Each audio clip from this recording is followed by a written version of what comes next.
पहला प्रभाव, शाब्दिक प्रोग्रामिंग। हम शाब्दिक प्रोग्रामिंग से शुरू करते हैं। बड़े होते समय आपने धन, दौलत और अमीर लोगों के बारे में क्या सुना था?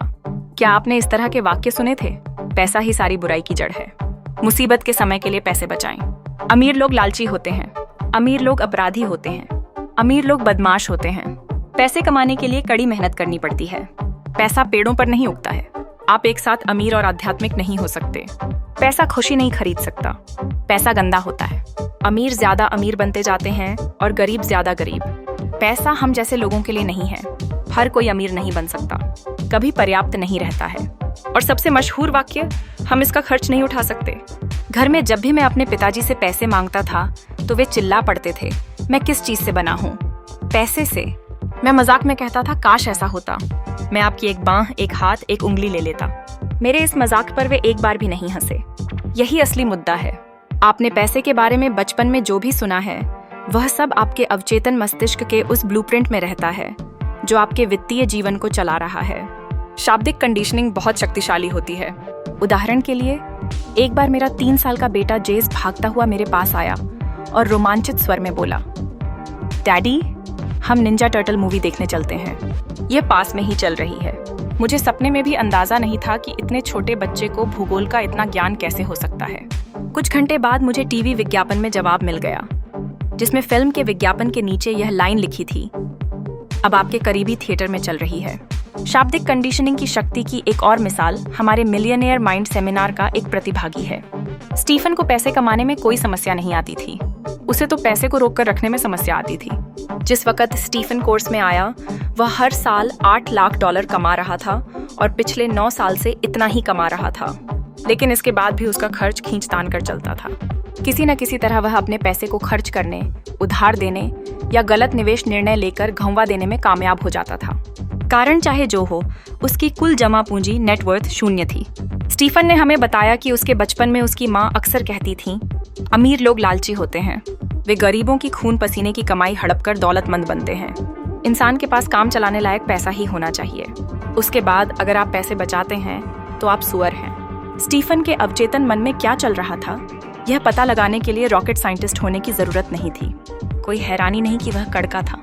उसकी माँ ने शाब्दिक कंडीशनिंग करके उसे यह विश्वास दिला दिया था कि अमीर लोग लालची होते हैं। इसलिए उसके मस्तिष्क ने अमीर बनने को लालची होने के साथ जोड़ दिया। जाहिर है, लालची होना बुरी बात है, और चूंकि वह बुरा नहीं बनना चाहता था, इसलिए अवचेतन रूप से वह अमीर भी नहीं बन सकता था। स्टीफन अपनी माँ से प्रेम करता था और उनकी नजरों में बुरा नहीं बनना चाहता था। अगर वह अमीर बन जाता तो यह स्पष्ट रूप से उसकी माँ को पसंद नहीं आता, जो अमीरों को लालची मानती थी। इसलिए उसके लिए इकलौता तरीका यही था कि वह काम चलाओ पैसे से ज्यादा आमदनी से जैसे तैसे छुटकारा पा ले, वरना उसकी माँ उसे सुअर समझेगी। अब आप सोच रहे होंगे कि अमीर बनने और माँ या किसी दूसरे व्यक्ति की पसंद के बीच चुनाव का सवाल उठने पर ज्यादातर लोग अमीर बनने का चुनाव करेंगे। संभव ही नहीं है। मस्तिष्क इस तरह से काम नहीं करता है। निश्चित रूप से अमीर बनना तार्किक चुनाव दिखता है, लेकिन जब अवचेतन मस्तिष्क को गहरी भावनाओं और तर्क में से किसी एक को चुनना होता है तो भावनाएं लगभग हमेशा जीतेंगी। दौलत का सिद्धांत। जब अवचेतन मस्तिष्क को गहरी भावनाओं और तर्क में से किसी एक को चुनना होता है तो भावनाएं लगभग हमेशा जीतेंगी। हम अब अपनी कहानी की ओर लौटते हैं। कोर्स में 10 मिनट से भी कम समय में हमने कुछ बेहद प्रभावकारी अनुभवजन्य तकनीकों का प्रयोग करके स्टीफन के धन के ब्लूप्रिंट को बदल दिया। इसके बाद वह सिर्फ 2 साल में कड़के से मिलियनेयर बन गया। कोर्स में स्टीफन को यह समझ में आ गया कि उसके नकारात्मक विश्वास उसकी माँ के थे, उसके नहीं थे, और ये विश्वास उसकी माँ के अतीत की प्रोग्रामिंग पर आधारित थे। हम इसे एक कदम आगे ले गए और उससे एक ऐसी रणनीति बनवाई जिससे उसका अमीर बनना उसकी माँ को भी पसंद आए। यह सरल था। उसकी माँ को हवाई में रहना बहुत पसंद था, इसलिए स्टीफन ने माऊ में समुद्र किनारे के एक कॉन्डो में निवेश कर दिया। वह उन्हें सर्दियों में वहां भेज देता है। 6 महीने तक वे स्वर्ग में रहती हैं और वह भी। अब माँ को उसकी अमीरी पसंद है। यही नहीं, वे हर एक को बताती रहती हैं कि उनका बेटा कितना उदार है। दूसरी बात, उसका अपनी माँ से साल में 6 महीने पाला नहीं पड़ता है। बहुत बढ़िया। जीवन में मेरी शुरुआत धीमी रही, लेकिन उसके बाद मैं बिजनेस में अच्छा प्रदर्शन करने लगा। अजीब बात यह थी कि शहरों में मुझे कभी कमाई नहीं होती थी। अपने धन के ब्लूप्रिंट के बारे में जागरूक होने के बाद मुझे याद आया कि जब मैं छोटा था तो काम से लौटने के बाद हर शाम को मेरे डैडी डिनर की टेबल पर अखबार लेकर बैठते थे, शेयरों के भाव देखते थे और टेबल पर मुक्का मारकर चिल्लाते थे, ये घटिया शेयर। फिर वे अगले आधे घंटे तक इस बारे में बड़बड़ाते रहते थे कि पूरा सिस्टम कितना मूर्खतापूर्ण है और शेयरों में फ़ायदा कमाने की उम्मीद करने से ज़्यादा अच्छा तो यह रहेगा कि लास वेगास जाकर जुआ खेला जाए। अब जब आप शाब्दिक कंडीशनिंग की शक्ति को समझ चुके हैं, तो क्या आप देख सकते हैं कि शेयर बाजार में मुझे फ़ायदा न होने में हैरानी की कोई बात नहीं थी। मेरी शाब्दिक प्रोग्रामिंग असफल होने के लिए हुई थी। मेरे मस्तिष्क को अचेतन रूप से गलत शेयर, गलत कीमत पर गलत समय खरीदने के लिए प्रोग्राम किया गया था। क्यों? अवचेतन रूप से मेरे धन के ब्लूप्रिंट को सही साबित करने के लिए, जिसके अनुसार शेयर घटिया होते हैं। बहरहाल, जब मैंने अपने अंदर के वित्तीय बगीचे से इस विशाल जहरीले खरपतवार को खोदकर बाहर निकाल दिया, तो मुझे ज्यादा अच्छे फल मिलने लगे। जब मैंने खुद को दोबारा कंडीशन कर लिया, तो उसके बाद मैं जो भी शेयर खरीदता था, उसका भाव तत्काल बढ़ने लगता था। तब से मुझे शेयर बाजार में अद्भुत सफलता मिली है। हालांकि यह अविश्वसनीय और अजीब लगता है, लेकिन जब आप वाकई समझ जाते हैं कि धन का ब्लूप्रिंट कैसे काम करता है, तो यह बिल्कुल तार्किक लगने लगता है। एक बार फिर आपकी अवचेतन कंडीशनिंग आपकी सोच को तय करती है। आपकी सोच आपके निर्णयों को तय करती है और आपके निर्णय आपके कार्यों को तय करते हैं, जो अंततः आपके परिणामों को तय करते हैं। परिवर्तन के 4 प्रमुख तत्व हैं, जिनमें से प्रत्येक आपके वित्तीय ब्लूप्रिंट की दोबारा प्रोग्रामिंग के लिए अनिवार्य है। ये तत्व साधारण लेकिन बहुत शक्तिशाली हैं। परिवर्तन का पहला तत्व है जागरूकता। आप किसी चीज को तब तक नहीं बदल सकते जब तक आपको इसके अस्तित्व का पता न हो। परिवर्तन का दूसरा तत्व है समझ। आपका सोचने का तरीका कहाँ उत्पन्न हुआ, यह समझने से आप यह जान सकते हैं कि बाहर आपको ऐसे परिणाम क्यों मिल रहे हैं। परिवर्तन का तीसरा तत्व है अलगाव। जब आपको एहसास हो जाता है कि यह सोचने का तरीका आपका नहीं, किसी दूसरे का है, तो आप खुद को उससे अलग कर सकते हैं और यह चुनाव कर सकते हैं कि उसे आगे जारी रखा जाए या छोड़ दिया जाए। इसके लिए आपको इस बात पर विचार करना होगा कि आप आज कहाँ हैं और आने वाले कल में कहाँ पहुँचना चाहते हैं। आप सोचने के इस तरीके का निरीक्षण करके इसकी हकीकत देख सकते हैं। आप जान जाते हैं कि यह जानकारी की ऐसी फाइल है जो आपके दिमाग में बहुत बहुत पहले से रखी हुई है और हो सकता है कि अब वह सच्ची या महत्वपूर्ण न हो। परिवर्तन का चौथा तत्व रिकंडीशनिंग है। हम इस पुस्तक के खंड 2 में इस प्रक्रिया को शुरू करेंगे। वहाँ हम आपको दौलत पैदा करने वाली मानसिक फाइलें देंगे। अगर आप एक कदम आगे जाना चाहें, तो मैं आपको अपने मिलियनेयर माइंड इंटेंसिव सेमिनार में भाग लेने के लिए आमंत्रित करता हूँ, जहाँ आपको प्रभावी अनुभवजन्य तकनीकों की श्रृंखला से गुजारा जाता है। ये तकनीकें आपके अवचेतन को सूक्ष्म तरीके से हमेशा के लिए बदल देंगी। इनसे आपका मस्तिष्क धन और सफलता के संदर्भ में सकारात्मक प्रतिक्रिया करने के लिए रिकंडीशन हो जाएगा। स्थायी परिवर्तन के लिए निरंतरता और सतत समर्थन भी महत्वपूर्ण है। इसलिए मैं आपको एक और तोहफा देना चाहूँगा। अगर आप मिलियनेयर माइंड बुक कम वेबसाइट पर जाएं और फ्री बुक बोनसेस पर क्लिक करें, तो आप मिलियनेयर माइंड के थॉट ऑफ द वीक के लिए रजिस्ट्रेशन कर सकते हैं। हर सप्ताह आपको एक गुड सबका मिलेगा जो सफल होने में आपकी मदद कर सकता है। हम शाब्दिक कंडीशनिंग की चर्चा पर दोबारा लौटते हैं। अब हम बताते हैं कि आप धन के अपने ब्लूप्रिंट को सुधारने के लिए इसी वक्त कौन से कदम उठा सकते हैं। परिवर्तन कदम। शाब्दिक प्रोग्रामिंग जागरूकता। बचपन में धन, दौलत और अमीर लोगों के बारे में सुनी सभी बातें लिख लें। समझ। यह भी लिख लें कि आपके हिसाब से इन बातों ने आपके वित्तीय जीवन को अब तक किस तरह प्रभावित किया है। अलगाव। क्या आप देख सकते हैं कि ये विचार आपने सिर्फ सीखे हैं? ये आपके शरीर या मूलभूत अस्तित्व का हिस्सा नहीं है। क्या आप देख सकते हैं कि इस समय आप इन विचारों को बदलने का चुनाव कर सकते हैं? घोषणा। अपना हाथ दिल पर रखकर कहें, धन के बारे में मैंने जो भी सुना था उसका सच होना जरूरी नहीं है। मैं सोचने के नए तरीके अपनाने का विकल्प चुनता हूँ जो मेरे सुख और सफलता को बढ़ाते हैं। अपना सिर छूकर कहें, मेरे पास मिलियनेयर मस्तिष्क है। दूसरा प्रभाव। मॉडलिंग। जिस दूसरे तरीके से हमें कंडीशन किया जाता है वह है मॉडलिंग, अनुसरण। जब आप बड़े हो रहे थे तो पैसों के मामले में आपके माता पिता या अभिभावक कैसे थे?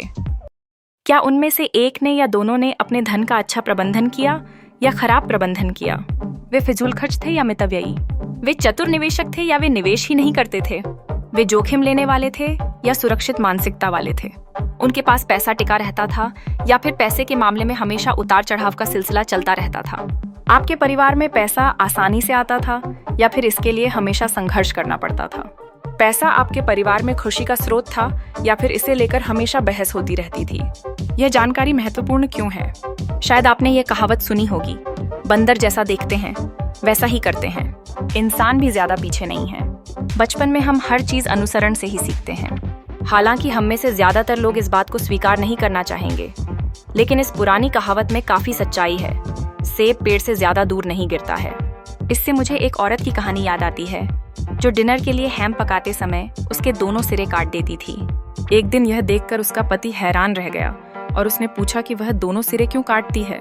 पत्नी का जवाब था, मेरी माँ भी इसी तरह पकाती थी। संयोग की बात, उस औरत की माँ डिनर के लिए उस रात को उनके घर आ रही थी। उन दोनों ने उनसे पूछा कि वे हैम के दोनों सिरे क्यों काटती हैं। माँ का जवाब था, मेरी माँ इसी तरह पकाती थी। यह सुनकर उन्होंने नानी से फोन पर पूछने का फैसला किया और पूछा कि वे हैम के दोनों सिरे क्यों काटती थीं। उनका जवाब, क्योंकि मेरी कढ़ाई बहुत छोटी थी। सबकर यह है कि आम तौर पर हम धन के क्षेत्र में अपने माता या पिता या दोनों के तालमेल के अनुरूप होते हैं। उदाहरण के लिए मेरे डैडी उद्यमी थे। वे भवन निर्माण के व्यवसाय में थे। वे हर प्रोजेक्ट में 1 दर्जन से लेकर 100 मकान तक बनाते थे। हर प्रोजेक्ट में ढेर सारा पैसा लगाना पड़ता था। डैडी घर की सारी पूंजी लगा देते थे और बैंक से भारी कर्ज ले लेते थे। हम तब तक कड़के ही रहते थे जब तक कि सारे मकान बिक नहीं जाते थे और नकद नहीं आ जाता था। परिणाम स्वरूप हर प्रोजेक्ट के शुरू होते समय हमारे पास पैसा नहीं रहता था और हम गले तक कर्ज में भी डूबे रहते थे।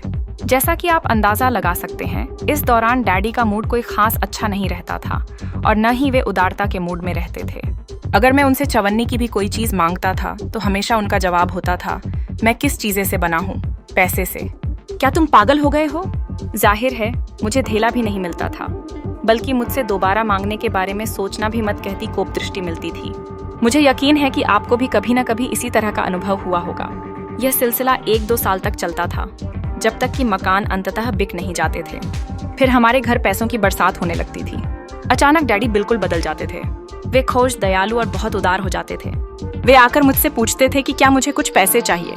मेरे मन में तो आता था कि मैं उन्हें उनकी कोप दृष्टि वापस लौटा दूं, लेकिन मैं उतना मूर्ख नहीं था।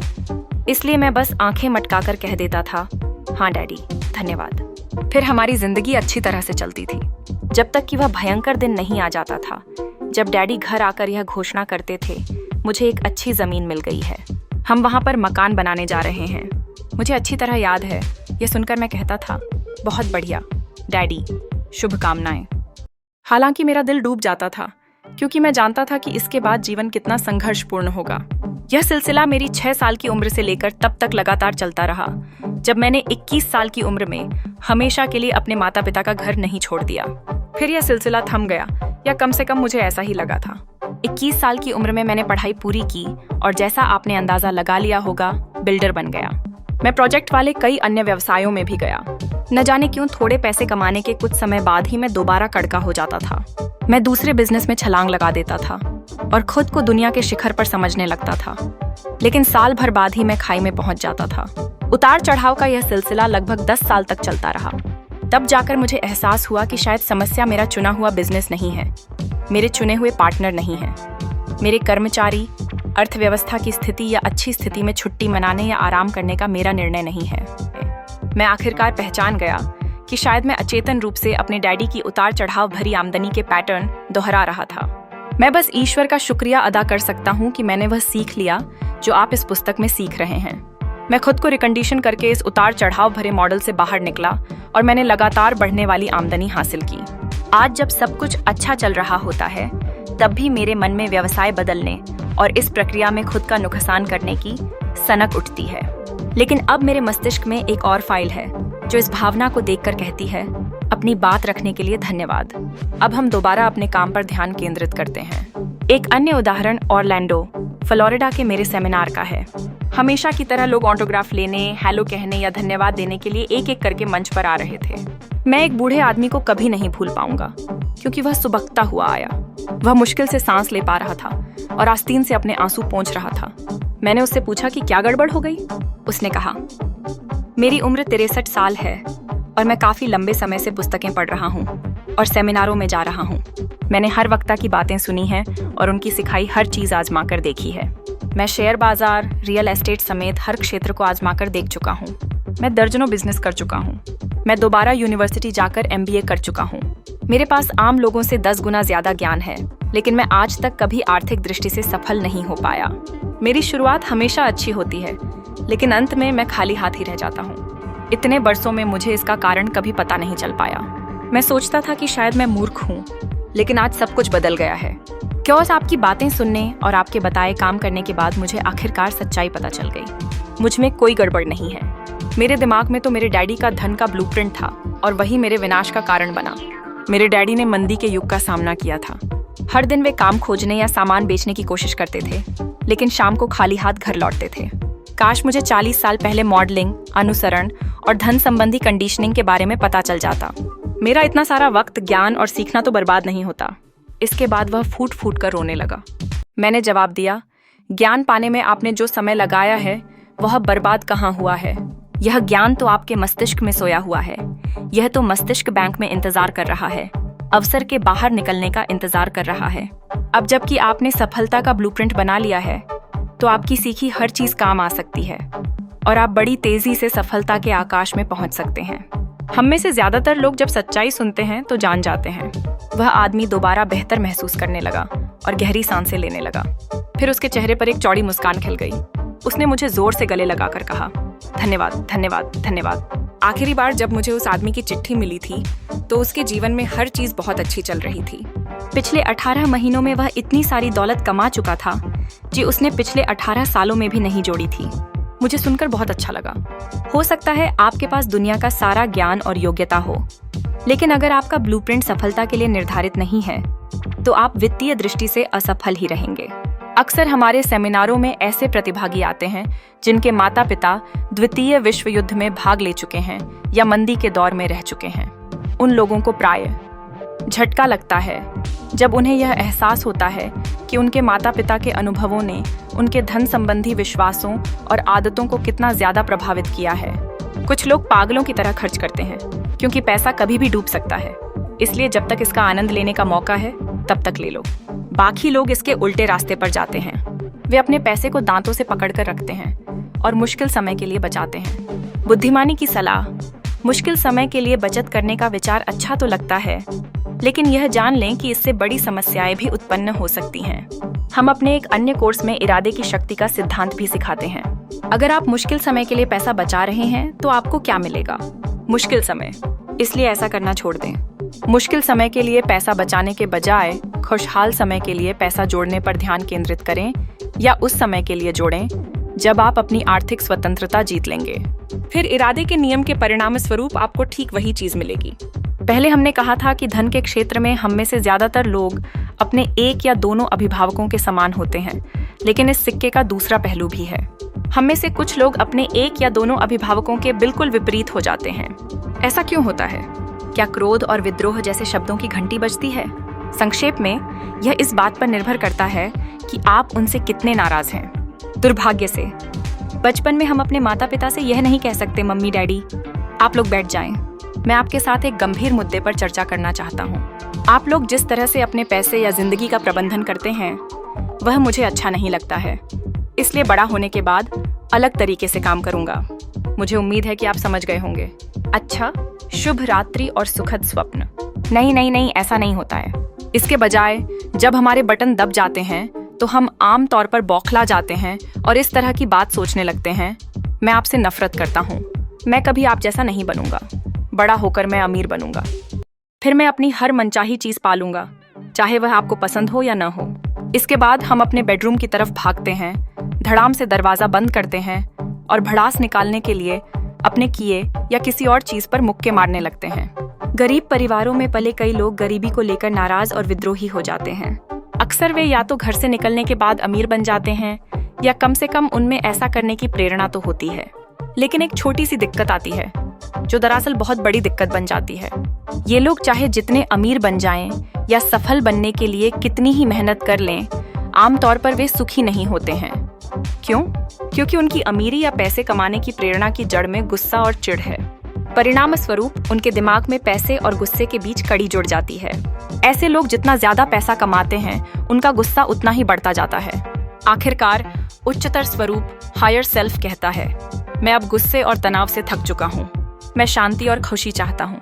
इस पर वे गुस्से और पैसे की कड़ी जोड़ने वाले मस्तिष्क से पूछते हैं कि इस स्थिति में क्या करना चाहिए। उनका मस्तिष्क तत्काल जवाब देता है, अगर तुम्हें गुस्सा छोड़ना है तो अपने पैसे से भी छुटकारा पाना होगा। तो वे ऐसा ही करते हैं। वे अवचेतन रूप से अपने पैसे से छुटकारा पा लेते हैं। वे फिजूल खर्ची कर बैठते हैं, या निवेश का गलत निर्णय ले लेते हैं, या वित्तीय रूप से तबाह कर देने वाला तलाक ले लेते हैं, या अपनी सफलता को किसी दूसरे तरीके से बर्बाद कर लेते हैं। लेकिन कम से कम अब वे सुखी तो हैं। सही, गलत, स्थितियां और बिगड़ जाती हैं, क्योंकि अब वे सिर्फ गुस्सा नहीं हैं, अब वे गुस्सा और दिवालिया दोनों हैं। उन्होंने गलत चीज से छुटकारा पा लिया है। गुस्से के बजाय उन्होंने पैसे से छुटकारा पा लिया, जड़ के बजाय फल से छुटकारा पा लिया। बहरहाल, अपने माता पिता के प्रति उनकी नाराजगी ही असली मुद्दा है और हमेशा था। जब तक उस गुस्से का समाधान नहीं निकलेगा, तब तक वे कभी सचमुच खुश या शांत नहीं रह सकते, चाहे उनके पास कितना भी पैसा हो या न हो। पैसा कमाने या सफलता पाने का आपका कारण या प्रेरणा बेहद महत्वपूर्ण है। अगर पैसे या सफलता की प्रेरणा की जड़ नकारात्मक है, जैसे डर, गुस्सा या खुद को साबित करने की जरूरत, तो पैसा आपको कभी सुखी नहीं बना सकता। दौलत का सिद्धांत: अगर धन या सफलता की प्रेरणा की जड़ नकारात्मक है, जैसे डर, गुस्सा या खुद को साबित करने की जरूरत, तो पैसा आपको कभी सुखी नहीं बना सकता। क्यों?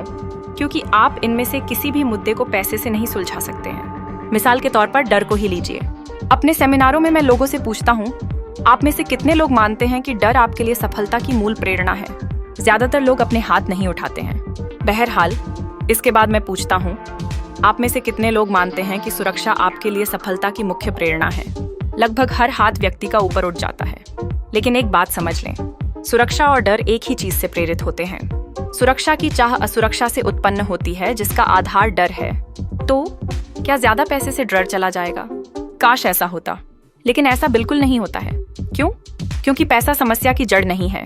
समस्या की जड़ तो डर है।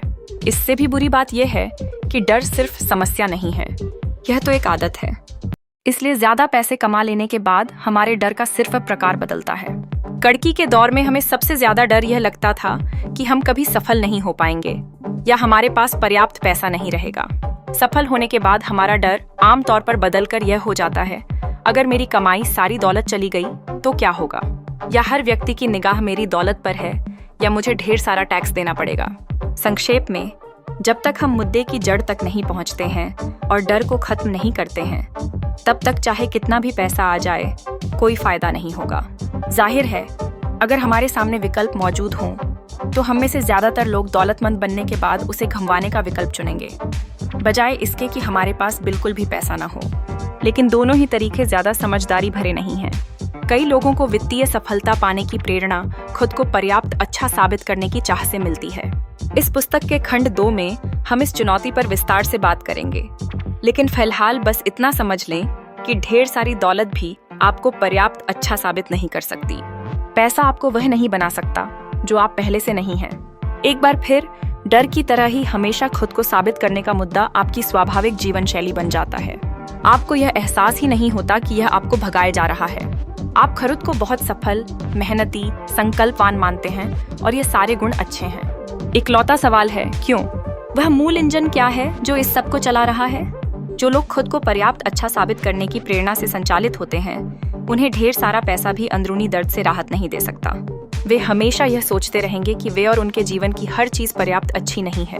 पैसे या किसी भी चीज की कितनी ही मात्रा ऐसे लोगों के लिए कभी पर्याप्त नहीं होगी जो महसूस करते हैं कि वे खुद पर्याप्त अच्छे नहीं हैं। एक बार फिर, यह सब आप ही पर निर्भर है। याद रखें, आपका बाहरी संसार आपके अंदरूनी संसार का प्रतिबिंब है। अगर आपको यकीन है कि आपके पास पर्याप्त नहीं है, तो आप इस विश्वास को सही साबित करते हुए उस वास्तविकता को उत्पन्न करेंगे जिसमें आपके पास पर्याप्त नहीं होगा। दूसरी ओर, अगर आप यकीन करते हैं कि आपके पास पर्याप्त है, तो आप इस विश्वास को सही साबित करते हुए प्रचुरता, अबंडेंस उत्पन्न कर लेंगे। क्यों? क्योंकि आपकी जड़ प्रचुरता है और यह आपकी स्वाभाविक जीवन शैली बन जाएगी। गुस्से, डर और खुद को साबित करने जैसी चीजों को पैसे की प्रेरणा न बनाएं। इसके बजाय आप उद्देश्य, योगदान और खुशी की नई प्रेरणा बना सकते हैं। अगर आप ऐसा कर लेते हैं, तो आपको सुखी होने के लिए कभी भी पैसे से छुटकारा पाने की जरूरत नहीं होगी।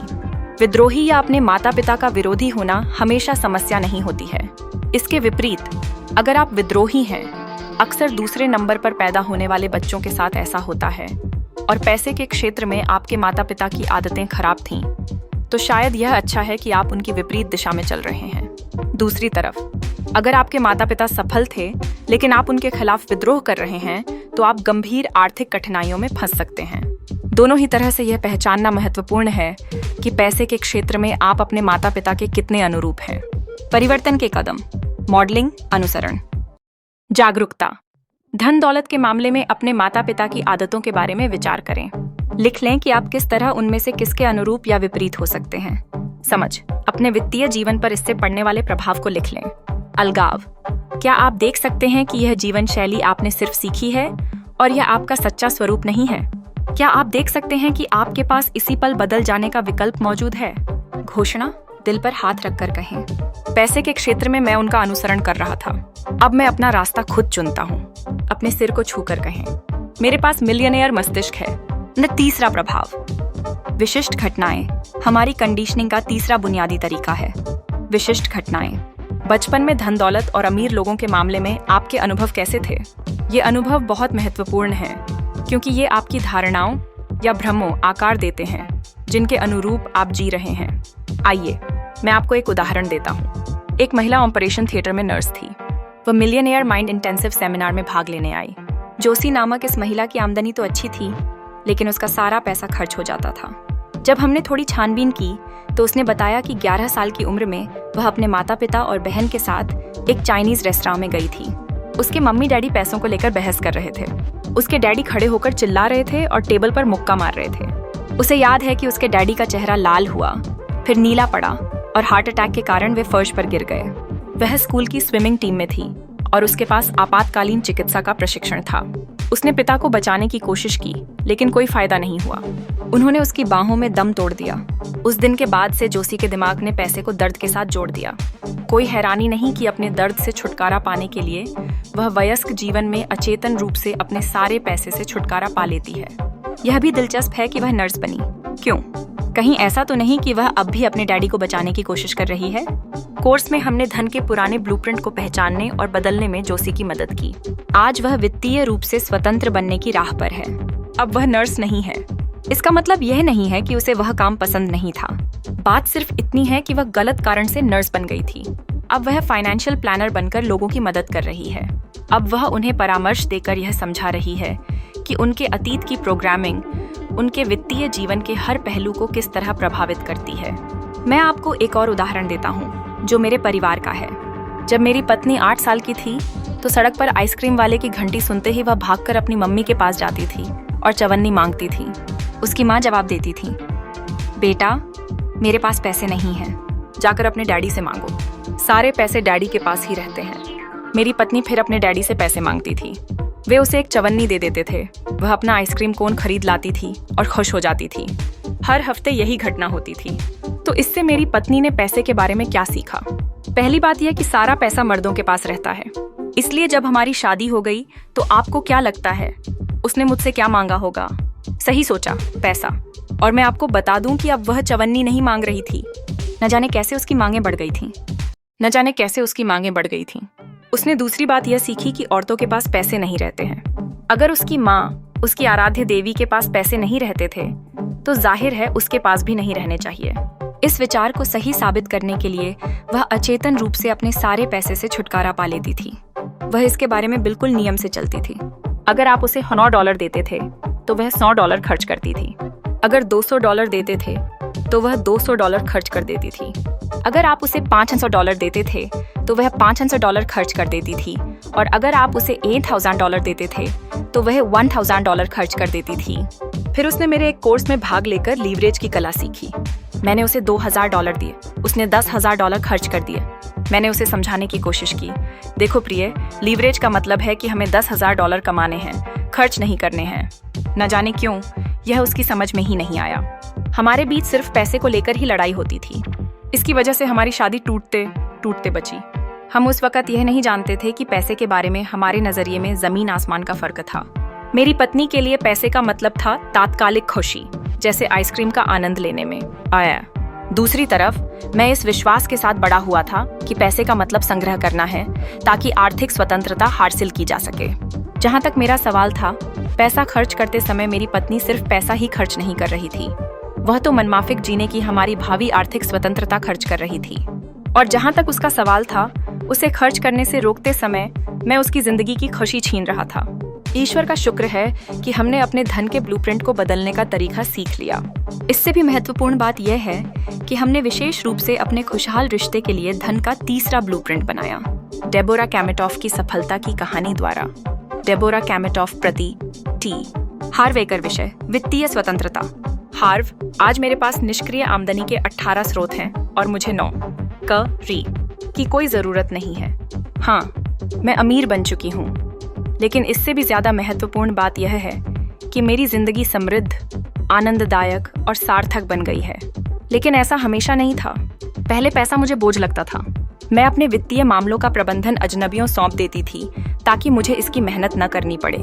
पिछली बार शेयर बाजार के लुढ़कने पर मेरी लगभग सारी पूंजी चली गई और मुझे इस बात का जब तक एहसास हुआ तब तक बहुत देर हो चुकी थी। इससे भी बड़ी बात यह कि मैंने अपना आत्मसम्मान खो दिया। डर, शर्म और निराशा से मुझे लकवा सा मार गया। मैं अपने आसपास के हर व्यक्ति से मुंह छिपाने लगी। मैं खुद को सजा देती रही जब तक कि मुझे घसीटकर मिलियनेयर माइंड सेमिनार में नहीं ले जाया गया। उस जीवन बदलने वाले वीकेंड में मुझे अपनी शक्ति वापस मिली और मैंने अपनी वित्तीय तकदीर की बागडोर खुद संभाल ली। मैंने दौलत की घोषणाओं को अपनाया और अपनी पिछली गलतियों के लिए खुद को माफ कर दिया। मुझे पूरा विश्वास हो गया कि मैं दौलतमंद बनने की हकदार हूँ और अब मुझे अपने पैसे का प्रबंधन करने में सचमुच मजा आ रहा है। मैं आर्थिक रूप से स्वतंत्र हो चुकी हूँ और जानती हूँ कि मैं हमेशा स्वतंत्र रहूंगी क्योंकि मेरे पास मिलियनेयर मस्तिष्क है। आपको धन्यवाद हार्व, आपको धन्यवाद। क्या यह सब कारगर है? मैं इसे इस तरह से कहना चाहूंगा। मैंने अपने जीवन में 3 चमत्कार देखे हैं। 8, मेरी बेटी का जन्म। 2, मेरे बेटे का जन्म। 3, मेरी पत्नी और मैं अब पैसे के बारे में नहीं लड़ते हैं। आंकड़ों से पता चलता है कि संबंधों के टूटने का सबसे बड़ा कारण पैसा है। धन संबंधी झगड़ों के पीछे सबसे बड़ा कारण पैसा नहीं, बल्कि लोगों के अलग अलग ब्लूप्रिंट्स होते हैं। इससे फर्क नहीं पड़ता है कि आपके पास कितना ज्यादा या कम पैसा है। अगर आपका ब्लूप्रिंट सामने वाले व्यक्ति के ब्लूप्रिंट से मेल नहीं खाता है, तो आप मुश्किल में हैं। यह विवाहित लोगों के लिए भी सही है, डेटिंग पर जाने वाले जोड़ों के लिए भी, पारिवारिक रिश्तों और यहाँ तक बिजनेस के सहयोगियों में भी। समझने की बात यह है कि दिक्कत पैसे की नहीं है, दिक्कत तो ब्लूप्रिंट की है। जब आप अपने पार्टनर के धन के ब्लूप्रिंट को पहचान लेते हैं, तो आप ऐसा तरीका खोज सकते हैं जो आप दोनों के लिए काम करता हो। आप इस बारे में जागरूक रहकर शुरुआत कर सकते हैं कि शायद आपके पार्टनर की दौलत की फाइलें आप जैसी न हो। इस बारे में बुरा मानने के बजाय समझने की कोशिश करें। यह पता लगाने की पूरी कोशिश करें कि पैसे के क्षेत्र में आपके पार्टनर के लिए क्या महत्वपूर्ण है, उसकी प्रेरणा और डर को जानें। इस तरह आप फलों के बजाय जड़ों को देखेंगे और आपकी सफलता की संभावना बढ़ जाएगी, वरना कोई रास्ता ही नहीं है। आप जो सबसे महत्वपूर्ण चीजें सीखेंगे अगर आप मिलियनेयर माइंड इंटेंसिव सेमिनार में भाग लेने का फैसला करते हैं, उनमें से एक यह है कि अपने पार्टनर के धन के ब्लूप्रिंट को कैसे पहचानें और आप दोनों अपने लिए बिल्कुल नया ब्लूप्रिंट कैसे तैयार कर सकते हैं जो आप दोनों की मनचाही चीज तक पहुंचने में आपकी मदद करे। अगर आप यह कर लेते हैं तो यह किसी वरदान से कम नहीं है, क्योंकि इससे ज्यादातर लोगों को दुख के एक बहुत बड़े कारण से छुटकारा मिल जाता है। परिवर्तन के कदम, विशिष्ट घटनाएं आप अपने पार्टनर के साथ यह अभ्यास कर सकते हैं। साथ बैठकर धन संबंधी अपने अपने विचारों पर चर्चा करें। आपने बचपन में क्या सुना था, अपने परिवार में बड़ों को क्या करते देखा था और आपके साथ कौन सी भावनात्मक घटनाएं हुई थीं। इसके साथ ही यह भी पता लगाएं कि आपके पार्टनर के लिए पैसे का दरअसल मतलब क्या है। क्या यह खुशी है, स्वतंत्रता है, सुरक्षा है या प्रतिष्ठा है। इससे आपको एक दूसरे के दौलत के वर्तमान ब्लूप्रिंट को पहचानने में मदद मिलेगी और आप इस क्षेत्र में आपसी असहमति का कारण भी पता कर सकते हैं। इसके बाद यह चर्चा करें कि आज आप अलग अलग व्यक्तियों के रूप में नहीं, बल्कि पार्टनर के रूप में क्या चाहते हैं। पैसे और सफलता के बारे में अपने नजरियों और आम लक्ष्यों पर मिलकर फैसला करें। फिर उन नजरियों और कार्यों की सूची बनाएं जिनके अनुरूप आप जीने के लिए राजी होते हैं। उन्हें लिख लें, उन्हें दीवार पर चिपका लें और अगर कभी कोई बहस हो तो नरमी से, बहुत नरमी से सामने वाले को याद दिलाएं कि जब आप भावुक नहीं, निष्पक्ष थे और धन के अपने पुराने ब्लूप्रिंट की गिरफ्त में नहीं थे, तो आपने मिलकर क्या फैसला किया था। जागरूकता, पैसे से संबंधित बचपन की किसी विशिष्ट भावनात्मक घटना के बारे में सोचें। समझ, लिख लें कि इस घटना ने आपके वर्तमान वित्तीय जीवन को किस तरह प्रभावित किया होगा। अलगाव, क्या आप देख सकते हैं कि यह चीज आपने सिर्फ सीखी है और यह आपके मूलभूत स्वरूप में शामिल नहीं है। क्या आप देख सकते हैं कि वर्तमान पल में आपके पास बदलने का विकल्प है। घोषणा, दिल पर हाथ रखकर कहें, मैं अतीत के अपने धन संबंधी नकारात्मक अनुभवों को छोड़ता हूँ और एक नया व समृद्ध भविष्य बनाता हूँ। अपना सिर छूकर कहें, मेरे पास मिलियनेयर मस्तिष्क है। किंतु आपका धन का ब्लूप्रिंट कहाँ निर्धारित है? अब $1,000,000 वाले सवाल का जवाब देने का समय है। धन और सफलता का आपका वर्तमान ब्लूप्रिंट कैसा है और यह अवचेतन रूप से आपको किन परिणामों की ओर ले जा रहा है? सफलता, दोयमता या वित्तीय असफलता, ब्लूप्रिंट इन तीनों में कहाँ निर्धारित है? आपकी प्रोग्रामिंग आर्थिक संघर्ष के लिए हुई है या आर्थिक संपन्नता के लिए? आप अपने धन के लिए कड़ी मेहनत कर रहे हैं या फिर आराम से काम कर रहे हैं? आपकी कंडीशनिंग नियमित स्थायी आमदनी के लिए हुई है या फिर अनियमित अस्थायी आमदनी के लिए? आप उतार चढ़ाव का सिलसिला जानते हैं। पहले तो पैसा आपके पास होता है, फिर नहीं होता है, फिर होता है, फिर नहीं होता है। ऐसा लगता है जैसे ये उतार चढ़ाव बाहरी संसार के परिणाम हैं। मिसाल के तौर पर, मुझे अच्छी तनख्वाह वाली नौकरी मिल गई, लेकिन फिर कंपनी दिवालिया हो गई। फिर मैंने अपना खुद का बिजनेस शुरू किया और स्थिति बहुत अच्छी दिख रही थी, लेकिन बाजार ठंडा पड़ गया। मेरा अगला बिजनेस बेहतरीन कुछ नहीं है। मैं एक बार फिर कहता हूँ, आपके धन का ब्लूप्रिंट आपके वित्तीय जीवन और यहाँ तक कि आपके निजी जीवन को भी प्रभावित करेगा। अगर आप महिला हैं जिसका धन का ब्लूप्रिंट निचले स्तर पर तय है, तो इस बात की संभावना है कि आप ऐसे पुरुष को आकर्षित करेंगी जिसका ब्लूप्रिंट भी नीचे तय होगा, ताकि आप आर्थिक दृष्टि से अपने आरामदेह दायरे में रह सकें और अपने ब्लूप्रिंट को सही साबित कर सकें। अगर आप पुरुष हैं जिसका ब्लूप्रिंट निचले स्तर पर तय है, तो इस बात की संभावना है कि आप ऐसी महिला को आकर्षित करेंगे जो खर्चीली होंगी और आपको अपने सारे पैसे से मुक्ति दिला देगी, ताकि आप अपने वित्तीय आरामदेह दायरे में रह सकें और अपने ब्लूप्रिंट को सही साबित कर सकें। ज्यादातर लोग मानते हैं कि उनके बिजनेस की सफलता मूलतः उनकी बिजनेस योग्यताओं और ज्ञान या फिर कम से कम बाजार में उनकी टाइमिंग पर निर्भर है। मुझे आपको यह बात बताते हुए अफसोस हो रहा है कि यह धारणा कोरी बकवास है। बकवास के सिवाय और कुछ नहीं है। आपका बिजनेस कितनी अच्छी तरह चलता है, यह आपके धन के ब्लूप्रिंट का परिणाम है। आपका ब्लूप्रिंट हमेशा सही साबित होगा। अगर आपका ब्लूप्रिंट $1,00,000 की सालाना आमदनी पर तय है, तो आपका बिजनेस उतना ही अच्छा चलेगा, ताकि आपको हर साल $1,00,000 की आमदनी हो जाए। मान लीजिए आप सेल्समैन हैं और आपका ब्लूप्रिंट $50,000 सालाना आमदनी के लिए तय है। अगर किसी तरह आप कोई बड़ी बिक्री कर लेते हैं जिससे आपको उस साल $90,000 मिल जाते हैं, तो या तो वह बिक्री रद्द हो जाएगी या फिर आपका अगला साल दुर्भाग्यशाली साबित होगा और आपको अपने वित्तीय ब्लूप्रिंट के स्तर पर ले आएगा। दूसरी तरफ, अगर आपका ब्लूप्रिंट $50,000 आमदनी पर तय है और 2 साल से आप मंदी में चल रहे हैं, तो चिंता न करें, आपको यह सब वापस मिल जाएगा।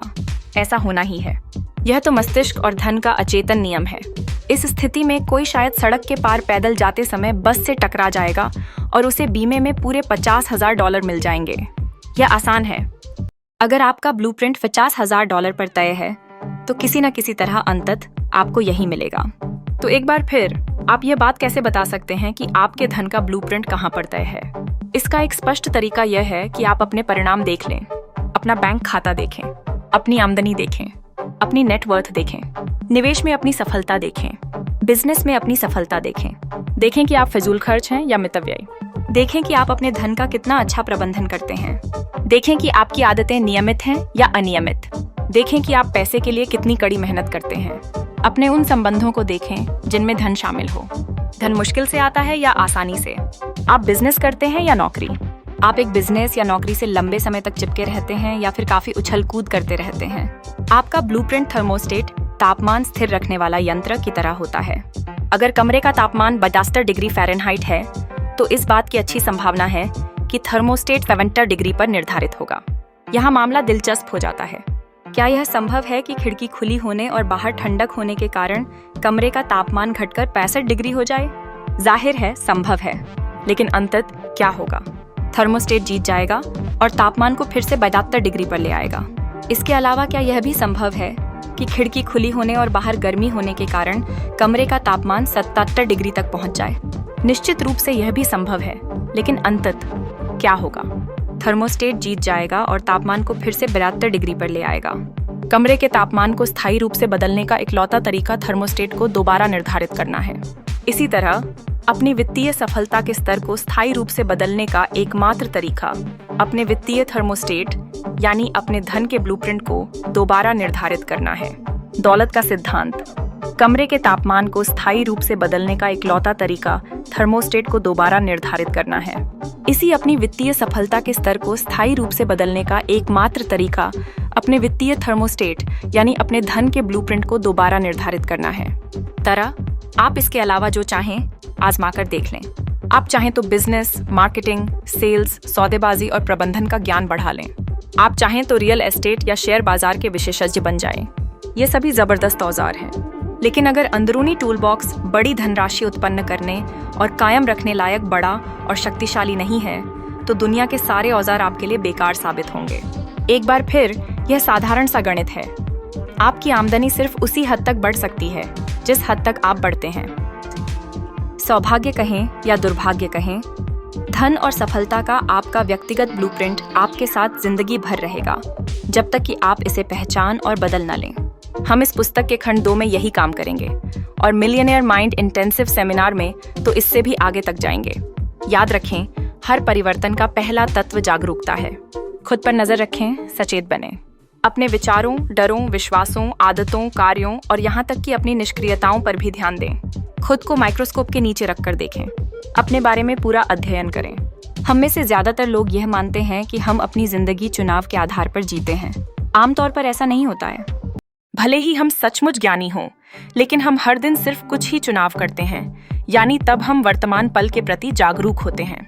ज्यादातर मामलों में तो हम रोबोट की तरह होते हैं, ऑटोमेटिक होते हैं और अपने अतीत की कंडीशनिंग तथा पुरानी आदतों के हिसाब से जीते हैं।